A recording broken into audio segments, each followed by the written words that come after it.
ஊறிப்பட்ட வர ரெசிபி எங்களோட சேனலில் பார்த்து கொண்டு வகிறோம். அந்த வகையில் நாங்கள் இன்றைக்கு பார்க்க போகிறது முள்ளங்கியை வச்சு இந்த டெட்லி காம்பினேஷன் தான். இது எப்படி வருதுன்ட்டு நீங்கள் கெஸ் பண்ணியிருப்பீங்க. பட் என்னுடைய வேர்ஷனில் சூப்பராக கொஞ்சம் ஃப்ரூட்ஸும் சேர்த்து செய்திருக்கிறேன். சாப்பிட்டா அந்த மாதிரி இருக்கும். என்ன ஃப்ரூட்ஸா அப்படி நீங்கள் நினைக்கிறது எனக்கு கேட்குது. ஃபுல்லாக வீடியோ பாருங்க. நல்ல ட்விஸ்ட்டோடு நான் செய்திருக்கிறேன். Hey guys, welcome back to FCC French fry. முதலாவது நான் ஒரு சின்ன துண்டு முள்ளங்கி எடுத்துருக்கேன். இதில் ஒரு சின்ன வாசம் ஒன்று இருக்கும். எனக்கு அது பிடிக்காது. உங்களுக்கு பிடிக்குமென்னா நீங்கள் இப்படியே சேர்த்துக்கொள்ளுங்க. எனக்கு அது பிடிக்காதுன்றபடியே நான் அதை துருவிட்டு ஒரு பாத்திரம், இந்த மாதிரி பூ மாதிரி துருவி எடுக்கணும். பெரிய ஓட்டையில் உள்ள துருவெல்லாம் துருவி எடுங்கோ. ஒரு பாத்திரத்தில் தண்ணி சேர்த்துட்டு அதோட கொஞ்சம் உப்பு சேருங்க. உப்பு சேர்த்துட்டு துருவின அந்த முள்ளங்கியை அப்படியே எடுத்து இதில் போட்டு வச்சுருங்க. நாங்கள் இனி வர ஸ்டார்ட் பண்ணேக்குள்ளே இதை எடுத்தால் காணும். அது வரைக்கும் இது ஊறட்டும். மீன்வாய் ஒரு பேனில் 1 டேபிள் ஸ்பூனுக்கு நல்லெண்ணெய் சேர்க்கிறேன். நல்லெண்ணெயில் 1/4 டீஸ்பூன் கடுகு, 1/4 டீஸ்பூன் பெருஞ்சீரகம், 1/4 டீஸ்பூன் நச்சீரகம் நல்ல வாசம் கொண்டு தரும் இந்த வரைக்கு சேர்த்துட்டு அது நல்லா பொரிய வேணும்.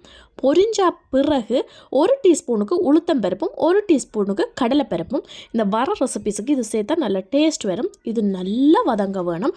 வதங்கின அப்புறம் ப்ரௌனாக வர வேணும். வந்த பிறகு ஒரு செத்தல் பாதி வெங்காயம் சேர்த்துட்டு இந்த வெங்காயம் நல்ல கோல்டன் ப்ரௌனாக, எண்ணெய் எதுவுமே சேர்க்க வேணாம் எக்ஸ்ட்ராவாக, இந்த எண்ணெயிலேயே நல்ல கோல்டன் ப்ரௌனாக வரட்டும். வந்தால் தான் இந்த வர அடுத்த நாள் காலமை வரைக்கும், இன்றைய பால் செய்கிறீங்கன்னா அடுத்த நாள் காலமை வரைக்கும் பழுதாகாமல் இருக்கும். அது வதங்கின பிறகு கருவேப்பிலை. இந்த ஸ்டேஜில் நாங்கள் கருவேப்பிலை சேர்க்க காரணம் இந்த கருவேப்பிலை பச்சைத்தன்மை அப்படியே இருக்கும். இதுவும் நல்லா பொரிஞ்ச பிறகு முள்ளங்கியை நல்லா ஸ்குவீஸ் பண்ணிவிட்டு நல்லா அந்த தண்ணியெல்லாம் வடிச்சிட்டு இந்த தாளித்தோடு சேர்த்து பிரட்ட வேணும்.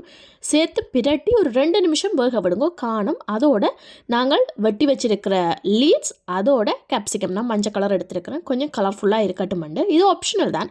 நிறைய மரக்கறிகள் சேர்க்கைகள் எங்களுக்கு நிறைய பெனிஃபிட்ஸ் கிடைக்கும். அதுண்ட ஃப்ரெஷ்ஷாக திருவின தேங்காய் பூவில் ஒரு கொஞ்சம் போல் மஞ்சள், கொஞ்சம் கூனிறால், அதோட கொஞ்சம் உப்பு இதை சேர்த்துட்டு நல்லா மிக்ஸ் பண்ண வேணும். கையால் நல்லா குழைச்சி எடுத்திங்கன்னா இது நல்ல ஒரு டேஸ்ட், ஒரு வாசம் இதை இந்த வரைக்கு தரும். இவ்வளோதான் வரைக்குரிய ரெசிபி. நீங்கள் வெஜிடேரியனாக இருந்தால் இந்த கூனிரால் ஸ்கிப் பண்ணிவிட்டு இப்படியே செய்தீங்கன்னு சொன்னால் சூப்பராக இருக்கும்.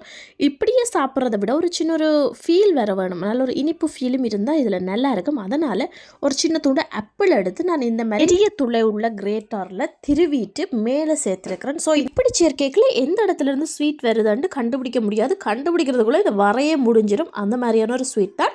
சாப்பிட்டு பாருங்க, நல்லா இருக்கும். உங்களுக்கு இந்த ஆப்பிள் ஃப்ளேவர் வேணாமட்டா நீங்கள் அதை டிஸ்கார்ட் பண்ணலாம். வேஸில் வர செய்யும் போது நல்ல டேஸ்ட் வரும். இந்த வீடியோ பிடிச்சிருந்தால் மறக்காமல் லைக் பண்ணுங்கள். எங்களோட சேனலை சப்ஸ்கிரைப் பண்ண மறக்காதீங்க.